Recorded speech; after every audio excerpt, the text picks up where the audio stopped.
My name is Dave Rourke, and I used to think I had the perfect life. Suburban house with a 2-car garage, a wife who made decent money in HR, and a 14-year-old son who actually talked to me. Oh, and a comic collection that would make grown men weep with envy. The rain hammered our Pacific Northwest neighborhood that Tuesday evening, turning our street into a mirror of gray clouds and yellow streetlights. I pulled into the driveway, wiping condensation from my glasses as I grabbed my laptop bag from the passenger seat. Another thrilling day debugging enterprise software behind me. "Dad!" Ethan bounded down the stairs as I walked through the front door, his dark hair still messy from sleep. The kid was a night owl, just like his old man. "Hey, kiddo, how was school?" "Boring, but check this out." He held up his phone, showing me a video of some collector unboxing a pristine copy of X-Men #1. This guy paid $12,000 for it at auction. I whistled low. "Not bad, though I've got 3 copies that would make him jealous." Ethan grinned. "I know. Your collection is legendary." That collection. 23 years of careful hunting, trading, and strategic purchases. Comic books weren't just my hobby, they were my passion, my investment, my legacy for Ethan. I had first editions dating back to the 1960s, key issues in pristine condition, and a few holy grails that would fund his entire college education. "Where's your mother?" I asked, hanging my jacket in the closet. "Upstairs with Krista and Julia. They've been drinking wine and talking for like 3 hours."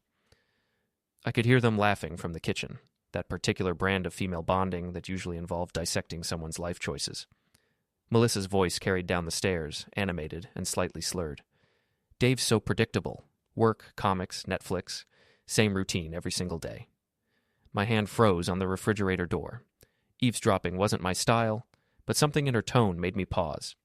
"Honey, you need excitement in your life." Krista's voice, always the enabler. "When's the last time you felt truly alive?" "I know exactly what you mean." Julia's gossipy whisper somehow carried perfectly down the stairs. "My cousin went through the same thing. Married to a nice guy, but nice doesn't make your heart race." Melissa laughed, a sound I hadn't heard directed at me in months. "Exactly. I love Dave, but he's like a comfortable old sweater. Safe, reliable, boring." Ethan appeared in the kitchen doorway, his expression uncomfortable. "Dad, you okay?" I forced a smile and grabbed a soda. "Just tired, son. Long day." But I wasn't okay. Not even close. The next morning started like any other. Coffee, shower, quick breakfast while Melissa rushed around getting ready for work. She looked good, really good. New workout routine, new clothes, energy I hadn't seen in years. "I'll be late tonight," she said, not quite meeting my eyes. "Team building event at that new gym downtown." "Which gym?" "Fitness Evolution. The owner is doing some corporate wellness presentation." I nodded, already thinking about the evening ahead. Maybe I'd reorganize my comic room, show Ethan some of the vintage issues he hadn't seen yet. Simple pleasures. Work dragged by in a haze of code reviews and client meetings. I kept thinking about Melissa's words from the night before.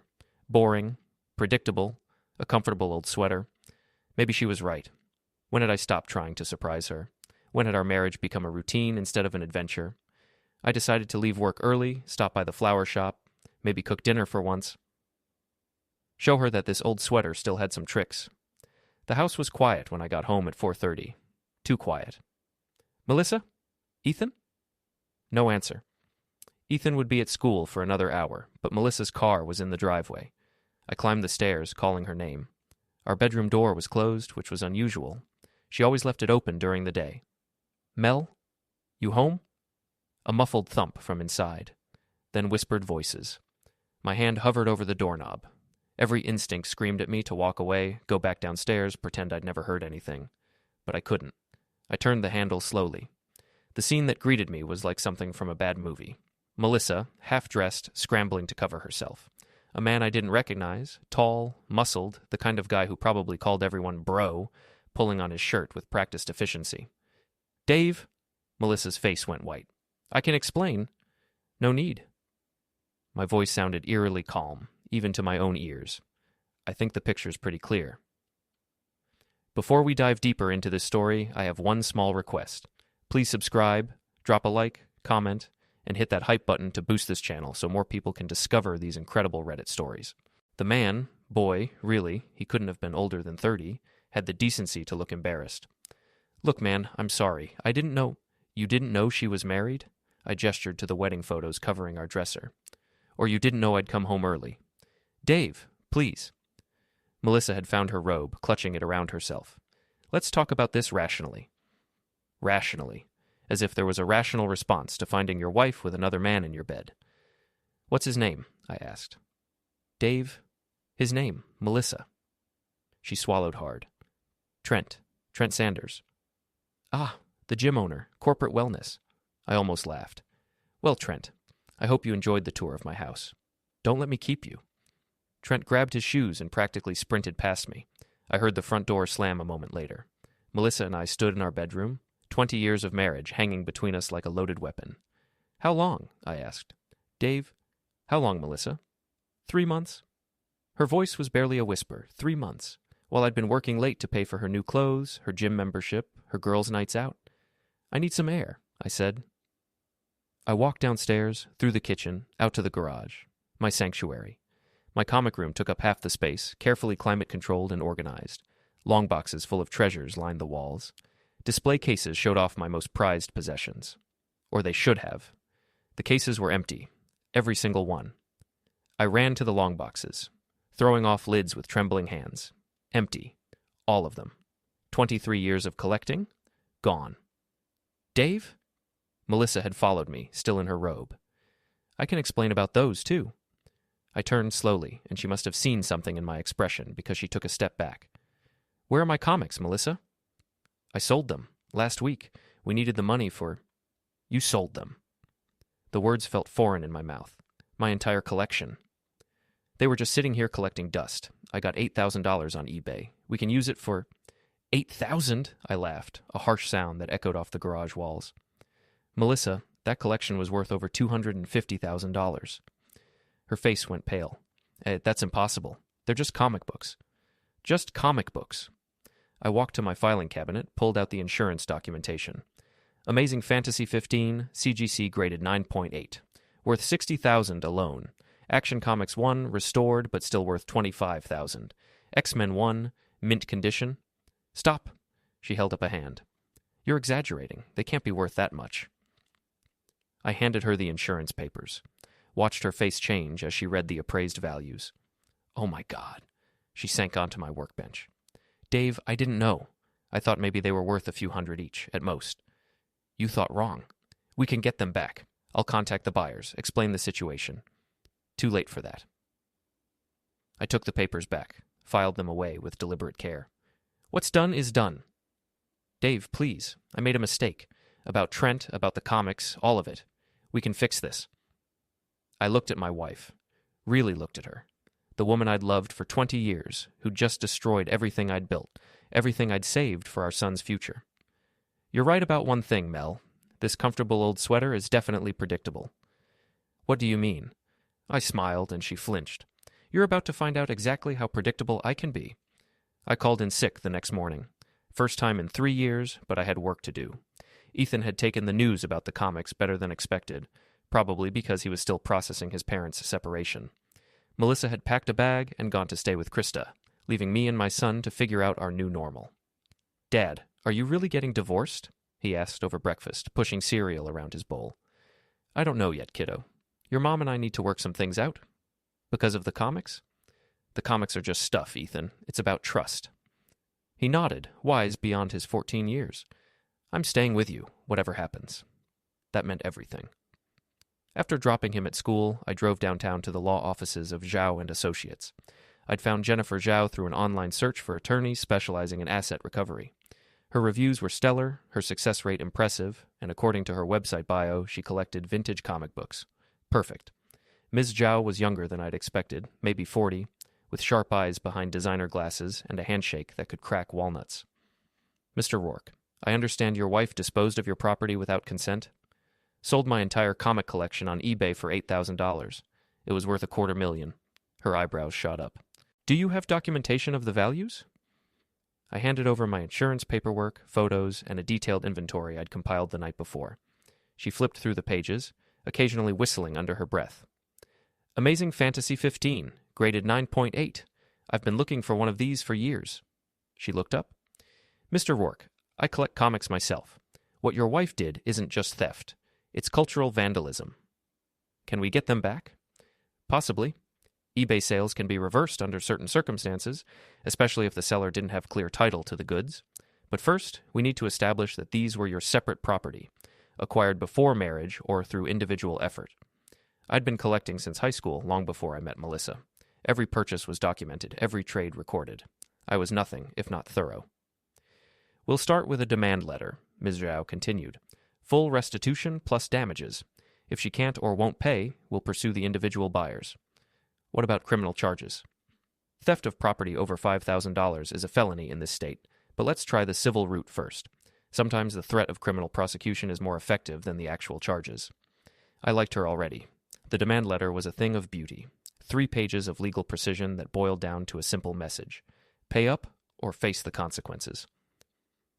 Ms. Zhao had included documentation of every major issue, market values, and a deadline of 7 days for full restitution. We'll serve this to her workplace, she said. Maximum embarrassment factor. She works in HR. This will destroy her reputation. Good. Maybe next time she'll think twice before stealing from her husband. I had Ms. Zhao send copies to Melissa's boss, her mother, and Krista for good measure. If she wanted to air our dirty laundry, I was happy to provide the soap.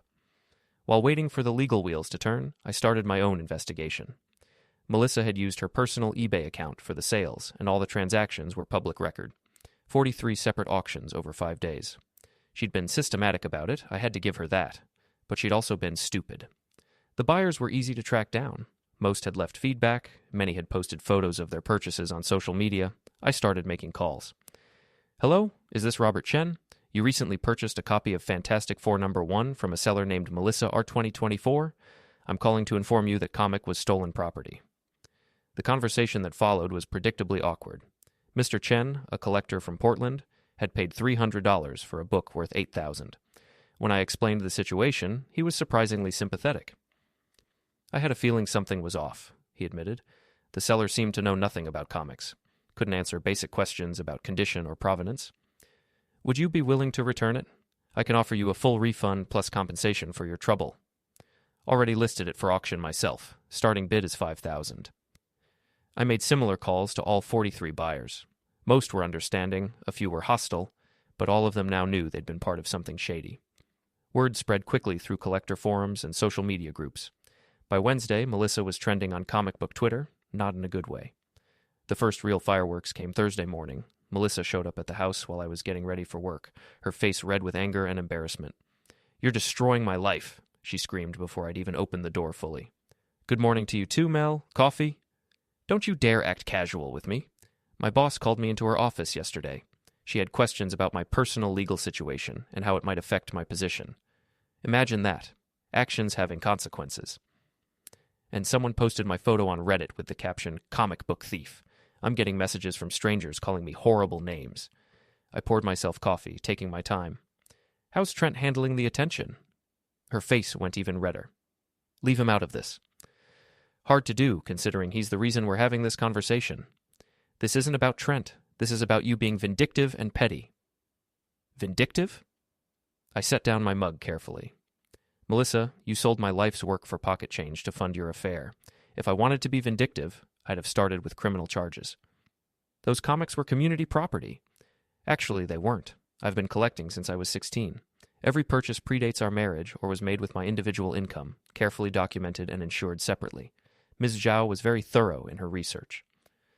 Melissa's confidence wavered. Mrs. Zhao? My attorney. You'll be hearing from her soon. You hired a lawyer? Did you think I'd just roll over and accept this? That I'd let you steal from our son's college fund and shrug it off? Our son? Her voice cracked. Dave, please. I made mistakes, but we can fix this. We can go to counseling, work things out. Some things can't be fixed, Mel. Some betrayals cut too deep. She tried a different approach, moving closer, letting her voice soften. I know you're hurt. I know I messed up. But 20 years of marriage has to count for something. It did count, right up until you decided it didn't. I never said that. You didn't have to. Your actions spoke loud enough. The front door opened and Ethan walked in, backpack slung over his shoulder. He looked between us, reading the tension instantly. Mom? What are you doing here? I came to talk to your father about us getting back together. Ethan looked at me, then back at her. Are you going to give Dad's comics back? Ethan, it's complicated. Doesn't sound complicated. You took his stuff and sold it. Now you want him to pretend it never happened. You don't understand adult relationships. I understand stealing. His voice was quiet but firm. And I understand lying. Melissa's face crumpled. Ethan, please. I'm still your mother. I know, but I'm staying with Dad. After she left, Ethan and I sat in the kitchen finishing breakfast. The kid was handling everything with remarkable maturity, but I could see the strain around his eyes. You okay, son? Are you? I considered the question. Was I okay? My wife had cheated on me, stolen from me, and tried to manipulate our son. My comfortable life was in ruins, my future uncertain, but for the first time in months, I felt truly awake. Yeah, kiddo, I think I am. My phone buzzed with a text from Ms. Zhao. Melissa's attorney called. She wants to negotiate. Are you interested? I showed the message to Ethan. What do you think, Dad? I typed back. Tell her we'll see her in court.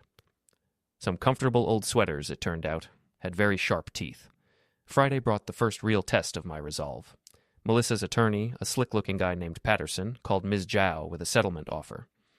Melissa would pay back the $8,000 she'd received from eBay, plus another $2,000 for emotional damages. $10,000 total for a $250,000 collection. What did you tell him? I asked Ms. Zhao over the phone. I laughed. Then I hung up. Then I filed a motion to freeze her assets pending resolution of the theft claim. Can you do that? Already did. She'll find out Monday morning when she tries to access her checking account. I was starting to really like my attorney. The weekend passed quietly. Ethan and I ordered pizza, watched old movies, and pretended everything was normal. But I could feel the storm building. Melissa's friends had gone silent on social media. The local comic book community was buzzing with gossip. Even Mrs. Patel, our nosy neighbor, had started giving me sympathetic looks when she picked up her mail. Monday morning brought the explosion I'd been expecting. My phone rang at 7:30 a.m., Melissa's number. You froze my accounts? No greeting, no pleasantries. Good morning, Mel. How was your weekend?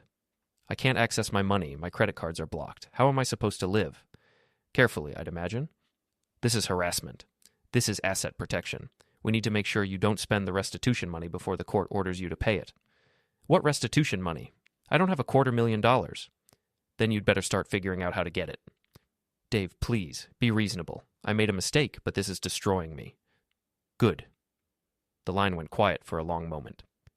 I never knew you could be this cruel, she said finally. I never knew you could be a thief. Guess we're both learning new things about each other. She hung up. Tuesday brought more interesting developments. Greg Morrison, my buddy who owned the local comic shop, called with an update from the collector community.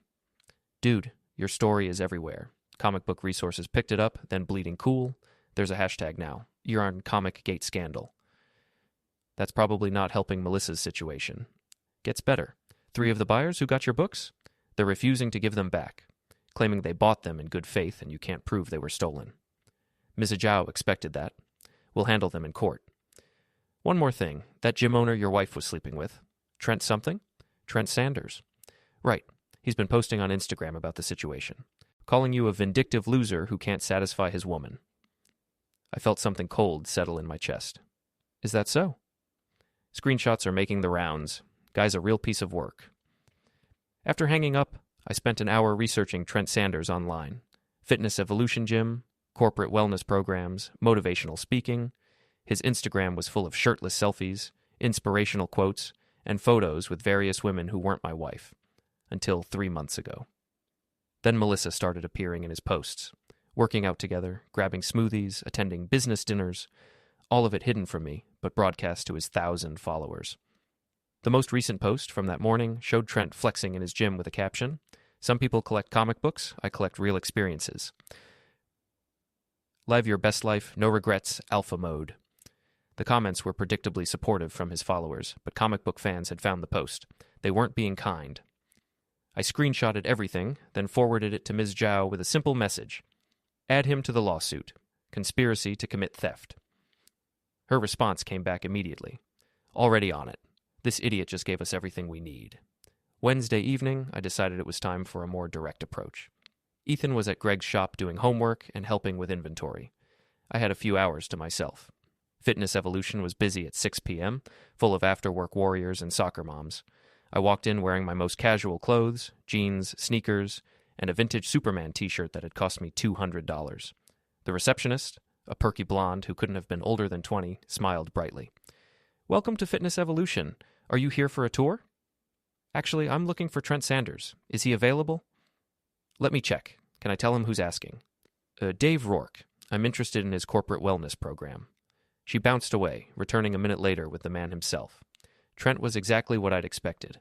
Tall, muscled, with the kind of fake tan that came from a bottle and the confidence that came from never being challenged. "Dave, great to meet you, man. Sarah says you're interested in corporate wellness?"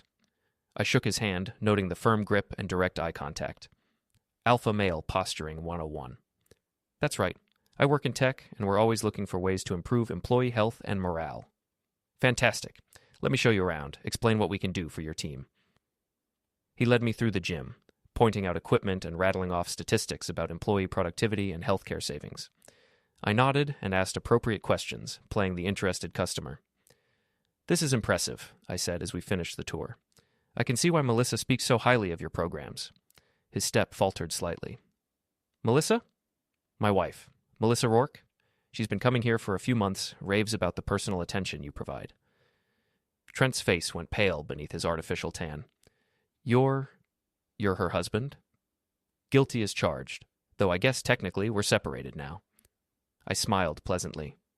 "Funny how things work out, isn't it?" "Look, man, I didn't know she was married when we first—" "Oh, but you did know. Those wedding photos on her Facebook page kind of gave it away. Plus, she was wearing her ring during your first few Instagram posts together."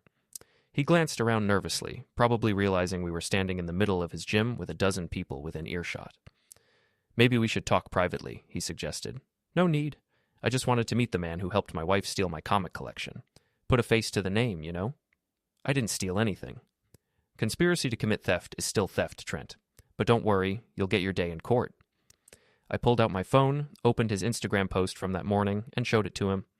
"Some people collect comic books. I collect real experiences." "That's a nice touch.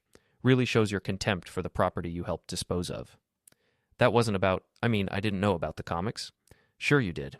Melissa needed quick cash to impress you, maybe help with a down payment on a place where you two could play house. She saw all those comic books gathering dust and figured they'd be easy money. You probably encouraged her." "That's not true." But his voice cracked when he said it, and several gym members had stopped their workouts to listen. I could see phones coming out, people starting to record. "The truth will come out in court," I said calmly. "Along with all those text messages and photos you've been posting. My attorney is very thorough." I turned to leave, then paused. "Oh, and Trent? Next time you want to call someone a vindictive loser who can't satisfy his woman, you might want to make sure that someone isn't documenting every stupid thing you post online." I walked out of Fitness Evolution with the satisfied feeling of a job well done. Behind me, I could hear Trent trying to explain to his curious members why a stranger had just accused him of theft. My phone buzzed with a text from an unknown number. "You're going to regret this." I forwarded it to Ms. Zhao, then drove home to help Ethan with his homework. Some comfortable old sweaters, it turned out, looked great under courtroom lights. The threatening text message turned out to be a gift. Ms. Zhao had it traced within 24 hours, sent from Trent's phone to mine, a clear case of witness intimidation that she immediately reported to both the police and the court. "Amateur," she said during our Thursday morning meeting. "He just upgraded this from a civil matter to criminal territory." "What does that mean for us?" "It means the district attorney's office is now interested in your case. Theft over $5,000, plus conspiracy, plus witness intimidation. Your wife and her boyfriend could be looking at felony charges." The thought should have made me happy, but mostly I felt tired. This wasn't how I'd planned to spend my middle age. "Any word from Patterson about a settlement?" "Radio silence since we froze her assets. But I expect that to change soon. Melissa's boss called yesterday." I raised an eyebrow. "About what?" "Seems the HR department has some questions about an employee whose personal legal troubles are affecting workplace morale. Apparently several people have approached management about the situation." "Meaning?" "Meaning your wife's job is in jeopardy. Hard to work in human resources when you are facing theft charges." That evening, Ethan and I were finishing dinner when the doorbell rang. Mrs. Patel stood on our front porch, clutching a covered dish and wearing her best concerned neighbor expression. "Dave, dear, I brought you some lasagna. I know how difficult this must be for you and Ethan." Mrs. Patel had lived next door for 15 years, and this was the first time she'd ever brought us food. Clearly, the neighborhood gossip network was in full swing. "That's very kind of you, Mrs. Patel. Would you like to come in?" Just for a moment. She bustled past me into the kitchen where Ethan was doing homework at the table. Hello, sweetheart. How are you holding up? I'm okay, Mrs. Patel. Thanks for asking. She turned back to me, lowering her voice conspiratorially. I hope you don't mind me saying, but I always thought something was off about those late nights and gym visits. A woman doesn't suddenly start caring about fitness at 36 unless there's a reason. I appreciate your concern. And selling your comics without asking. Shameful. My Harold would never forgive me if I sold his model trains, and those aren't worth nearly as much as your collection was. News traveled fast in our neighborhood. It's been challenging, I admitted. Well, you have my full support. And Harold's too. We never liked that muscle-bound boy she was parading around with. After she left, Ethan looked up from his math homework. Mrs. Patel saw Mom with Trent? Apparently. Are you going to use that in court? If we need to. My phone rang. Melissa's number. Dave, we need to talk. I'm listening. Not over the phone. Can we meet somewhere? Just the two of us? I considered it. The coffee shop on 5th Street. 1 hour. Melissa was already waiting when I arrived, looking smaller somehow in the corner booth. Her usual confidence had been replaced by something that looked like desperation. You look tired, I said, sliding into the seat across from her. I haven't been sleeping well. This whole situation is out of control. It's exactly as controlled as it needs to be. She wrapped her hands around her coffee mug. I lost my job today. I felt a flicker of something, not quite sympathy, but not satisfaction either. I'm sorry to hear that. Are you? Because this feels like exactly what you wanted. What I wanted was for you not to cheat on me and steal from me. Everything else is just consequences. Dave, please. I know I hurt you. I know I made terrible decisions. But this punishment doesn't fit the crime. Doesn't it? You destroyed 20 years of marriage and 23 years of collecting in one afternoon. Seems proportional to me. She leaned forward, tears starting to form. What do you want from me? What will it take to end this? Full restitution. Market value, not what you got on eBay. I don't have that kind of money. Then you shouldn't have stolen that kind of property. And then what? We go back to being married? Pretend none of this happened? I studied her face, looking for any trace of the woman I'd fallen in love with 20 years ago. She was still there, buried under the desperation and regret, but I wasn't sure it mattered anymore. I don't know, Mel. Some things can't be undone. Because of the comics? Because of the lying, the cheating, the complete disrespect for everything we built together? She was quiet for a long moment, staring into her coffee. Trent broke up with me, she said finally. When? Yesterday. Said the legal troubles were too much drama for him. I'm sorry. Are you? Yeah, I am. You deserved better than a guy who'd abandon you the moment things got difficult. But not better than a husband who'd destroy my life over comic books. Over trust, Melissa. This was never about the comics. She looked up, meeting my eyes for the first time since I'd sat down. If I find a way to pay you back, all of it, would you drop the charges? The criminal charges aren't mine to drop. That's up to the DA now. But the civil suit? I thought about it. Full restitution would mean Ethan's college fund was restored. It would mean justice of a sort. If you can pay back the full appraised value plus legal fees and damages, I'll consider it. How much are we talking about? $250,000 for the collection. Another $50,000 in legal fees and damages. $300,000 total. Her face went white. Dave, I don't have that kind of money. I don't even have a job anymore. Then I guess we'll see you in court. I stood to leave, then paused. For what it's worth, Mel, I really am sorry it came to this. Not sorry enough to stop it. No, not sorry enough to stop it. Outside the coffee shop, I sat in my car for a few minutes before starting the engine. 20 years of marriage, reduced to a negotiation over money and consequences. My phone buzzed with a text from Ms. Joe. Good news. 3 more buyers have agreed to return the comics voluntarily. Bad news. The other holdouts have lawyered up. This is going to get messy. I typed back, How messy? Courtroom circus messy. Hope you're ready for the spotlight. I thought about Ethan, about the gossip and attention this would bring to our lives. Then I thought about the principle involved, about what lesson my son would learn if I backed down now. Bring it on, I replied. Some comfortable old sweaters, it turned out, looked great under television lights, too. The media attention started small, a local news story about a comic book divorce that had gone viral on social media.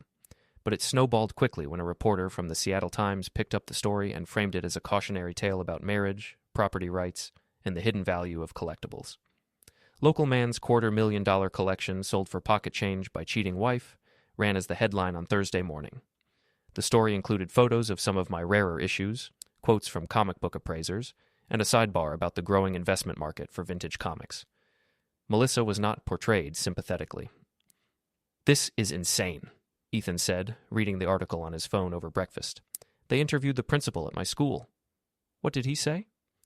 "That you were a dedicated parent, and the situation was unfortunate for all involved." "Pretty boring stuff." "Good. The last thing we need is more drama at your school." But drama seemed to be following us everywhere. Ms. Zhao called that afternoon with an update that made my head spin. "3 of the holdout buyers have filed a countersuit," she said. "They're claiming you're harassing them and demanding return of property they legally purchased." "Can they do that?" "They can try. It won't work. They knowingly bought stolen property, but it complicates things. Also, Trent Sanders hired his own attorney." "For what?" "He's claiming defamation. Says your accusations have damaged his business and reputation." I laughed. "His own Instagram posts damaged his reputation. We just pointed them out." "That's exactly what we'll argue. But Dave, I need to warn you. This is getting bigger than either of us expected. There are going to be depositions, media coverage, maybe even a TV appearance or two." "I just want my property back." "I know, and we're going to get it. But it's going to be a fight." That evening, Greg called with more news from the comic book community. "Dude, you're famous. Comic-Con is talking about having you as a guest speaker next year. Something about collector rights and property protection." "I'm not looking to be famous, Greg." "Too late for that. But here's the interesting part. I've had 3 people come into the shop today asking if I knew you. 2 were reporters, but the third was a private investigator." That got my attention. "Working for who?" "Wouldn't say, but he was asking about your collection, how long you'd been buying comics, whether you'd ever sold anything valuable before." I made a mental note to tell Ms. Zhao about the PI. In a case this complex, information was ammunition. Friday brought the biggest surprise yet. I was at work, trying to focus on a particularly stubborn piece of code, when my phone rang. Unknown number. "Dave Rourke, this is Janet Morrison from Channel 7 News. I'm working on a follow-up story about your situation, and I was hoping you might be available for an interview." "I don't think that's a good idea while the case is pending." "I understand your caution, but I should mention, we've already interviewed your wife and Mr. Sanders. It might be beneficial for you to share your side of the story." That changed things. "What did they say?" "I'd rather not get into specifics over the phone, but I think you'd find their version of events interesting."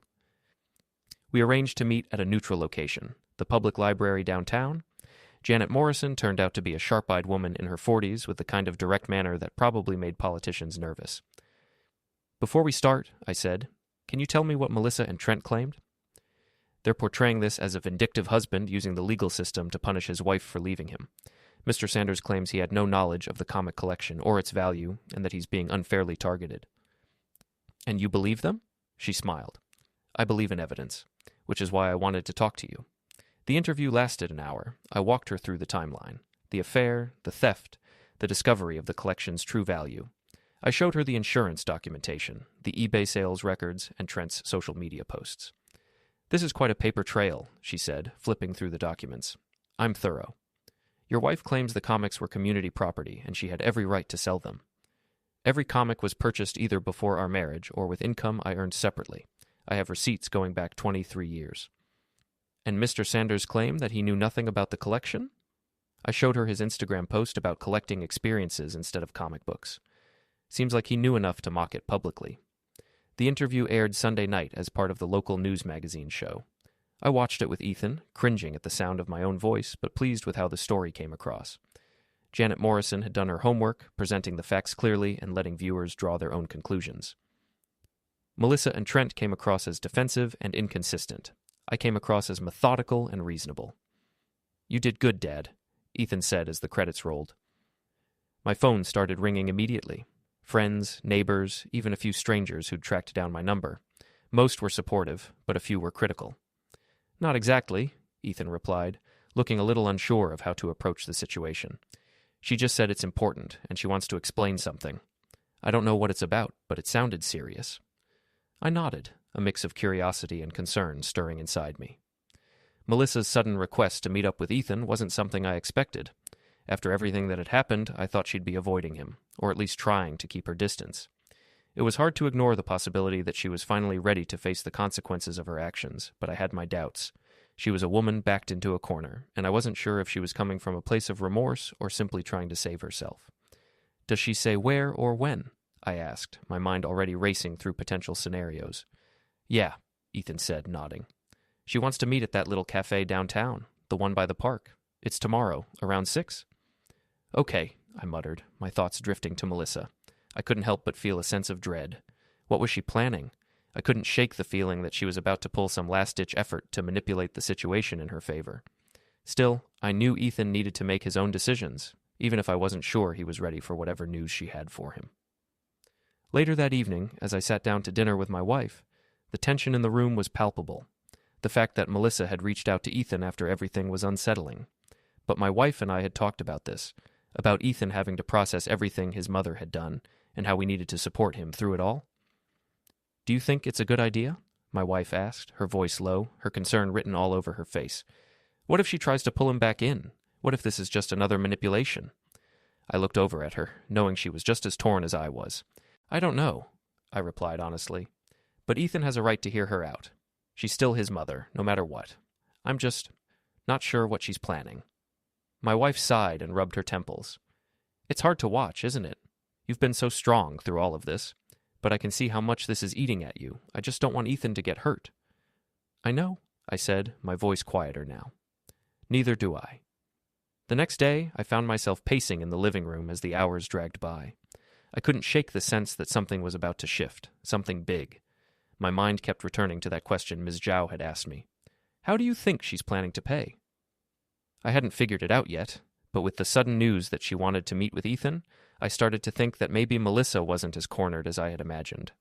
By the time Ethan left for his dinner with his mother, I was on edge, pacing around the house with a restless energy I couldn't quiet.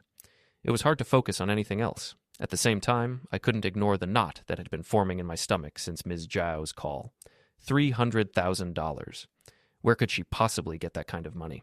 What if she had access to something I didn't know about?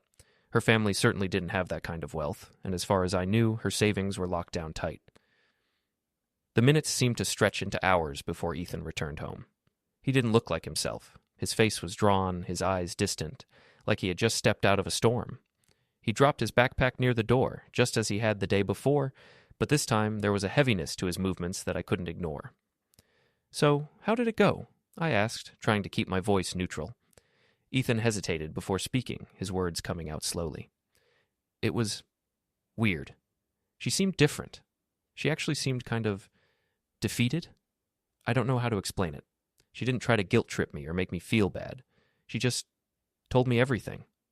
I frowned, confused. "Everything? What do you mean?" "She told me about the settlement," Ethan said quietly, his voice almost flat. "That she's trying to pay everything back, the $300,000, and that she's doing whatever she can to make it right." My heart skipped a beat. "What? She said she's paying the settlement?" Ethan nodded slowly. "Yeah, and she says she's doing it by selling everything, selling the house, her car, and some other stuff she didn't really explain. She said she's making a clean break from everything. She's just going to disappear, start over somewhere else. She said I wouldn't have to worry about her anymore." The words hit me like a punch to the gut. Selling everything. Melissa was clearly trying to make a clean escape, but at what cost? And why now? Why after everything? "Did she say how she planned to get the $300,000? I asked, my voice a little harsher than I intended. Ethan shook his head. "She didn't really explain how it was all going to work. She just said she was taking care of it." I felt a chill run through me. I couldn't trust anything Melissa said. I had learned that the hard way. This sudden shift in her behavior felt like another one of her games. If she was going to disappear, that meant more than just a financial settlement. It could be her final play, her way of getting out of everything without facing the real consequences. "Are you okay?" I asked, my voice softening as I looked at Ethan, whose face was now clouded with confusion and hurt. "I don't know," he said, his voice thick with emotion. "It's hard to believe she's really going to do it. But she seemed so sure. It's like she's already checked out. I don't think she's coming back." I nodded slowly, understanding. We both knew this was far from over, but for now, I just had to hold on to one thing. I wouldn't let Melissa's decisions destroy the life we were trying to rebuild. Whatever it took, I would make sure Ethan came out of this stronger. The world was complicated, messy, and unfair. But as long as we were in this together, we could face whatever came next. Something about making things right and starting over. Starting over. With $300,000 she didn't have? Unless she'd found a way to get it. My phone buzzed with a text from an unknown number. Your wife is smarter than you think. This isn't over. I showed it to Ethan, who frowned. Dad, what if this is all some kind of trick? What do you mean? I don't know, but Mom's been acting weird lately, like she knows something we don't. Out of the mouths of babes. I forwarded the text to Ms. Zhao, then spent the evening wondering what Melissa might be planning. Some comfortable old sweaters, it turned out, had learned to watch their backs. The answer to Melissa's mysterious confidence came Tuesday morning in the form of a certified letter delivered to my office. Inside was a cashier's check for $300,000 and a note in her handwriting. Full restitution as requested. I expect all charges to be dropped immediately. I stared at the check, trying to process what I was seeing. $300,000. Where the hell had she gotten $300,000? I called Ms. Zhao immediately. She actually did it, I said. The money's here. Interesting. Did she say where it came from? No note except demanding the charges be dropped.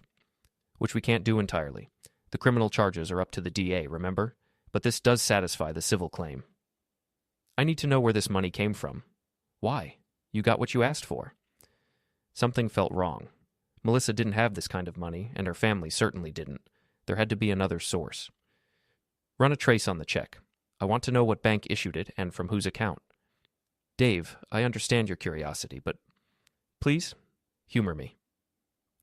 That afternoon, while Ms. Zhao worked her legal magic, I decided to do some detective work of my own. I drove by Melissa's temporary apartment, a modest place she'd been renting since moving out. Her car was gone, but I noticed something interesting, a for rent sign in the window. I called the property management company. Yes, Ms. Rourke gave notice last week, the rental agent confirmed. Said she was moving out of state for a new job opportunity? Out of state, with $300,000 that had appeared from nowhere. My phone rang.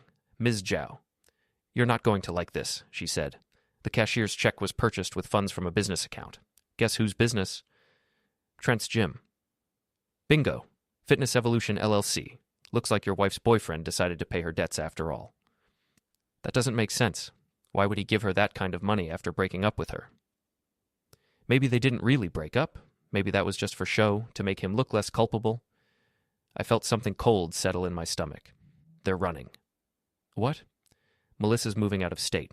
Trent just liquidated $300,000 from his business. They're planning to disappear together. Dave, you're being paranoid. Am I? Think about it. Pay me off, drop the charges, then vanish before anyone can ask uncomfortable questions about where the money came from. There was a long pause. I'll make some calls, Ms. Zhao said finally. I drove home in a daze, trying to piece together what was happening. If Melissa and Trent were planning to run, they'd have to move fast. The criminal investigation was still ongoing, and there were too many loose ends. Ethan was waiting when I got home, his face pale. Dad, we need to talk. What's wrong? I had dinner with Mom tonight. She offered me something. What kind of something? A fresh start, in California. She says she got a new job and I could come with her.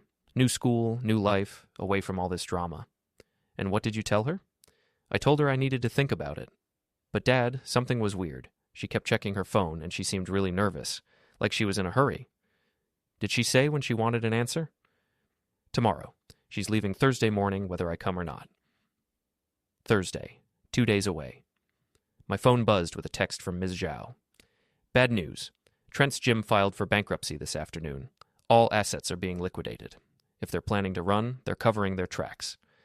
I showed the message to Ethan. They're really leaving, aren't they? He said. Looks like it. What do we do? I thought about it. Melissa had paid the restitution, which satisfied our civil claim. The criminal charges were out of my hands. Technically, there was nothing stopping her from leaving the state. But something about the whole situation felt wrong. Pack a bag, I told Ethan. We're going to pay your mother a visit. We drove to Melissa's apartment complex as the sun was setting. Her car was in the parking lot, along with a familiar pickup truck I recognized from Trent's Instagram posts. They're both here, Ethan observed. Yep. We sat in my car for a few minutes, watching the apartment. Through the windows, I could see movement. People packing, preparing to leave. Dad, what if they really are just starting over? What if this is legitimate? Then I'll apologize and wish them well. But you don't think it is? No, son, I don't. My phone rang. Unknown number. Dave, it's Greg. You need to get down to the shop right now. What's wrong? Someone broke in, trashed the place. But here's the weird part. They didn't take anything valuable, just made a mess and left. I'll be right there. Greg's shop was broken into, I told Ethan as we drove across town. Sounds like vandalism, not theft. You think it's connected to Mom and Trent? I think it's a distraction. Fitness Evolution Comics was indeed trashed. Display cases overturned, comics scattered across the floor, but nothing actually stolen. Greg was talking to a police officer when we arrived. Any idea who might have done this? The officer asked. Probably related to the comic book case that's been in the news, Greg said. Dave here is my best customer, and there have been a lot of angry people following the story. The officer took notes, asked a few more questions, then left. Greg, Ethan, and I spent an hour cleaning up the mess. This was definitely personal, Greg said, straightening a bent comic rack. Whoever did this knew the store, knew what would cause the most damage without actually stealing anything. Professional vandalism, I agreed. Meant to send a message. What message? My phone buzzed with a text from the unknown number that had been harassing me. Stop digging, or it gets worse. I showed it to Greg and Ethan. Dad, we should call the police, Ethan said. And tell them what? That I got a threatening text while my ex-wife prepares to leave town with her boyfriend. When you put it like that... We finished cleaning up the shop and drove home. It was almost 10 p.m., and I was exhausted. But as we turned onto our street, I noticed something that made me instantly alert. Ethan, look at our house. Every light was on. Front porch, living room, kitchen, upstairs bedrooms. The whole place was lit up like a Christmas tree. Did we leave the lights on? Ethan asked. No, we didn't. I parked across the street and called 911. I need police at 1247 Maple Street. Possible break-in in progress. We waited in the car until 2 patrol units arrived. The officers approached the house carefully, checking doors and windows. After a few minutes, one of them waved us over. House is empty, he said, but someone was definitely inside. Front door was unlocked, and there are muddy footprints in the kitchen. Anything missing? I asked. You'll have to check, but it doesn't look like a burglary. More like someone was looking for something specific. We walked through the house room by room. Nothing was obviously missing, but things had been moved. Drawers opened, papers shuffled, closets searched. What were they looking for? Ethan asked. I had a pretty good idea. Evidence? Documentation? Anything that might complicate their clean getaway. Did they find it? I smiled grimly. Nope. Everything important is in Ms. Zhao's office or stored digitally in the cloud. The police finished their report and left. Ethan and I checked the locks, set the security system, and tried to get some sleep. But at 2 a.m., I was jolted awake by the sound of my phone ringing. Ms. Zhao's number. Dave, I'm sorry to call so late, but I just got word from a contact at the DA's office. They're issuing arrest warrants for Melissa and Trent tomorrow morning. For what? Money laundering. Turns out that $300,000 came from some very questionable sources. Trent's been running a side business out of his gym, something involving cryptocurrency and offshore accounts. Are you saying the money he used to pay me back was illegal? I'm saying the FBI is very interested in where it came from. I sat up in bed, suddenly wide awake. And if they arrest Melissa and Trent? The money becomes evidence in a federal investigation, which means it gets frozen until the case is resolved. Which could take years. Exactly. Dave, I hate to say this, but you might want to cash that check first thing in the morning. I hung up and stared at the ceiling. $300,000 in restitution, paid with dirty money by criminals who were planning to flee the country. Some comfortable old sweaters, it turned out, were about to get very uncomfortable indeed. The final confrontation came at dawn. I was in the kitchen making coffee when I saw Trent's pickup truck pull into my driveway. Both he and Melissa got out, moving with the urgent energy of people running out of time. I opened the front door before they could knock. Little early for a social call, isn't it? We need to talk, Melissa said. She looked terrible, pale, exhausted, desperate. About what? The check, Trent said. We need it back. I almost laughed. The restitution money? The money you gave me to pay for the comics you helped steal? That money belongs to someone else, Melissa said. We borrowed it to pay you back, but now the FBI is asking questions about where it came from? They both went pale. How did you? Trent started. Know about the money laundering investigation? Lucky guess. Dave, please, Melissa stepped forward. If you don't give back that money, people are going to get hurt. What people? The kind of people you don't borrow $300,000 from and then disappear. I understood now. They hadn't just stolen from me.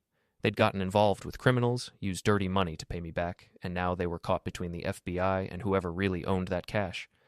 That's not my problem, Mel. It will be if they come looking for their money and find out you have it. Are you threatening me? I'm trying to protect you, and Ethan. From upstairs came the sound of my son getting ready for school, oblivious to the drama playing out in our kitchen. Here's what's going to happen, I said quietly. You're going to leave, now, and you're going to turn yourselves in to the FBI before they come looking for you. We can't do that, Trent said. They'll arrest us. They're going to arrest you anyway. At least this way, you might get points for cooperation. Dave, please, Melissa's voice cracked. I know I hurt you. I know I destroyed everything between us, but I'm begging you. Give us the money and let us disappear. It's the only way any of us stay safe. I looked at my wife, my ex-wife, and saw not the woman who had betrayed me, but a frightened person who had made terrible choices and was now facing the consequences. For a moment, I almost felt sorry for her. Then I thought about Ethan, about the college fund she'd destroyed, about the 20 years of trust she'd shattered for a gym owner with fake abs and criminal connections. No, I said. Dave, no.